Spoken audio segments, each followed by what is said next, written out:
Hello, electrical question on a food truck. We have a food truck, fully inspected and approved by state of CA and multiple counties, that is currently running from a Costco Champion dual-fuel 9000W generator from a 240 outlet on the generator to our panel. Works great. The plug on the generator says neutral bonded to frame. We would like be able to use shore power when available because the generator is loud. If only 120 is available, is it possible to have two SO/SJ cords, one coming off both sides of the panel? If so, does the panel need to be wired any differently? Hello, let me ask you first if you have any 240 volts loads that need powering? The 240 supplied by the generator is fed through a 10/4 line to a 125 amp panel. We don't have anything that requires 240 volts. Okay, when you say you want to run to SO cords, do you mean from two separate 120 volt sources? The previous owner tried to wire a 120 line, which the pic shows. We changed it to a 240 cord with a 4 wires, so one side of the bar is wired to black while the other side is wired to red. Unfortunately, I don't have a pic of the updated wiring. Hopefully I'm explaining that correctly. As you may notice, the ground bar wasn't grounded either.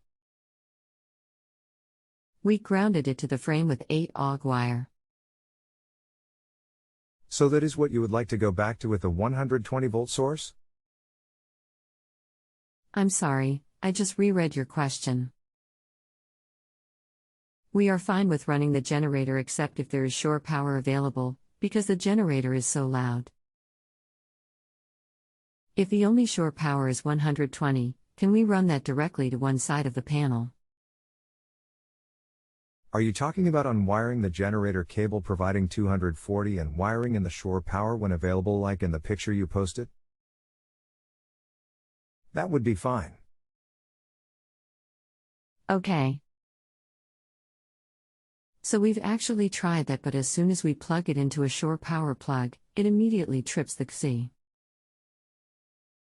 It trips with no breakers in the on position. Okay. So when you said earlier that you grounded the ground bar to the frame, what did you mean by the ground bar? The neutral with the whites or the bar with the greens?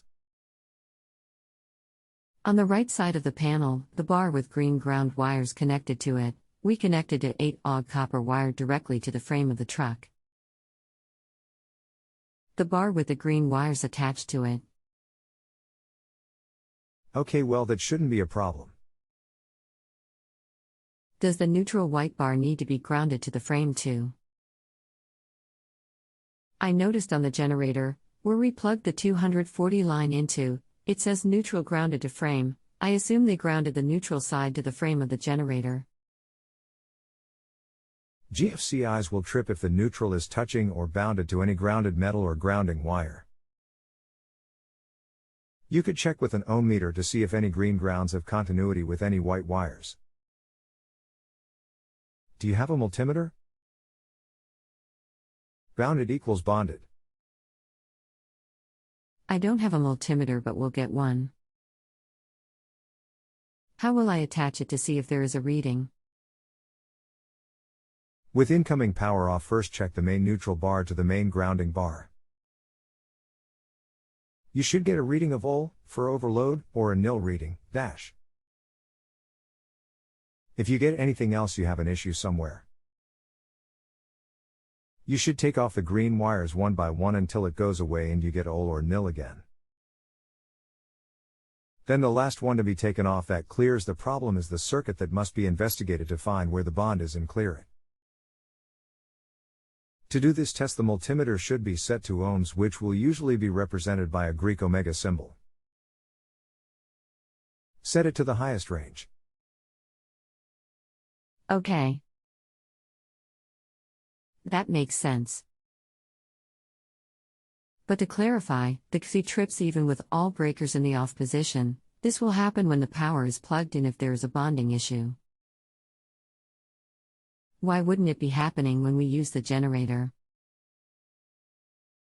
I believe it could happen even with the individual breakers off.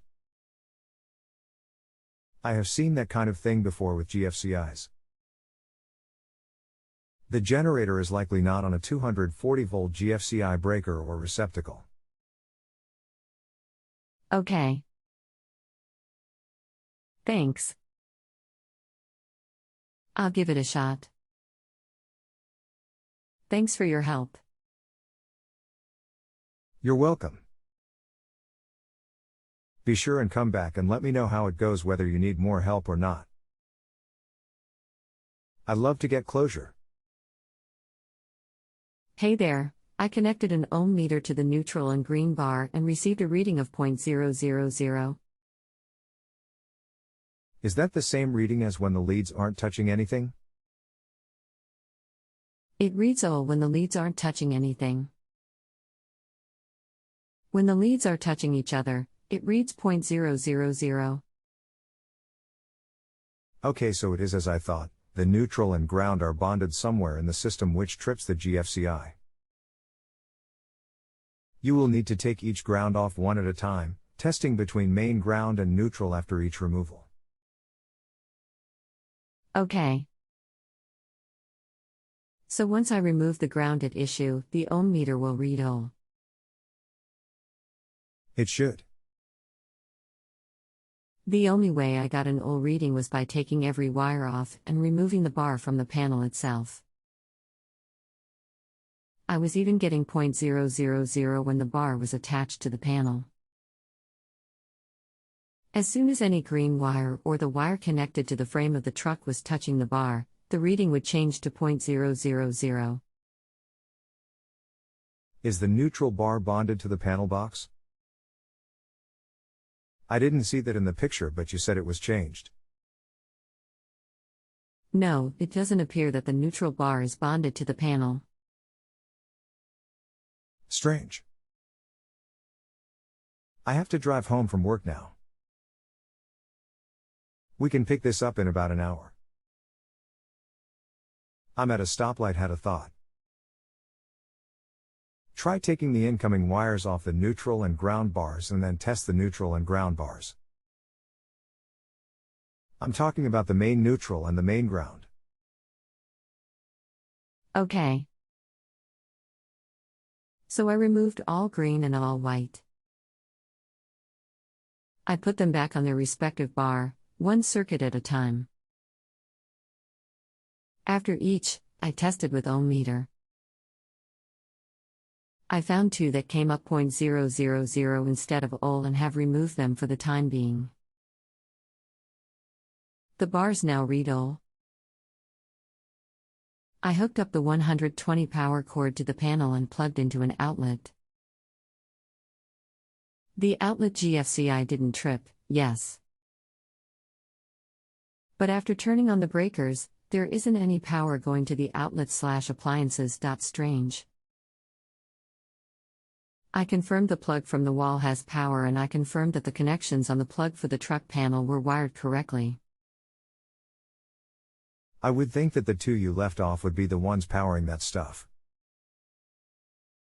No. I've traced them and know which exactly they are. The other ones that are supposed to be live aren't for some reason. Did you remember to put the jumper in that connects the two main bus bars? Are all breakers on? Try turning them all the way off then back on. Any luck? Success. Yes. Needed a jumper. Could we connect two separate 120 power cords? And if so, would we still need the jumper? Great. I wouldn't recommend connecting two separate cords to the same panel. I can think of at least one electrical code violation, and I'm pretty sure the GFCIs would trip if you did that. If you have a home improvement or appliance question and want to chat with an expert now, visit justanswer.com/YTHI.